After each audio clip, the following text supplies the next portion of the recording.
casualty rate was beginning to sift back to Newfoundland, it actually took about 2 weeks for people to fully grasp the full significance of Beaumont Hamel.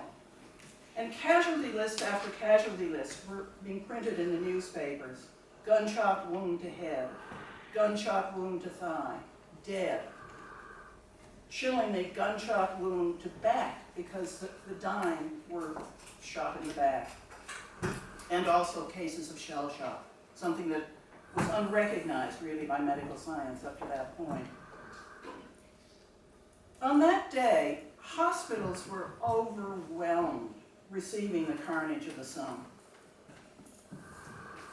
First, there were tens of thousands of wounded troops in very serious condition with wounds that had never been experienced by modern medicine before. Modern medicine was being invented as World War I went on.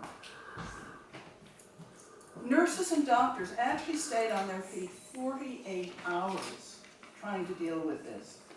And among the casualties that arrived at the 10th General Hospital in Rouen, which was one of the great base hospitals on the coast, was young George Graham Crosby, son of Walter and Mary Crosby of Bay Roberts.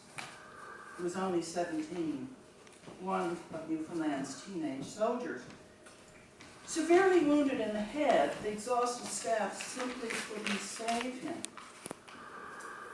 Medical staff, aside from exhaustion, were exposed to infections and diseases, and it has been estimated by historians, medical history historians, that up to 10% of the staff of hospitals in World War I on any given day were themselves sick.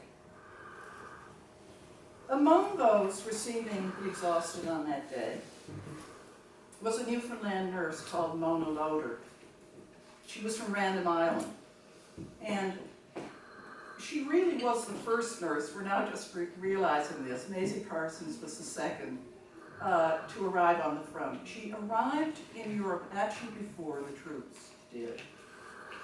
Later in her life, and if you're interested in knowing more about her, there's a 2-part series that I wrote about her in the latest editions of the Newfoundland Quarterly. Later, she went on to serve in an ambulance train, and we have her war diary, which is simply amazing.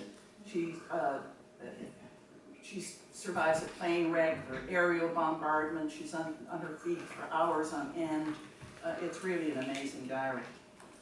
But sadly, those casualties of July 1st were only 20% of the total casualties that the Newfoundland Regiment suffered during the war. And then, of course, there were the men who died in the Royal Naval Reserve and some who died in the Merchant Marine.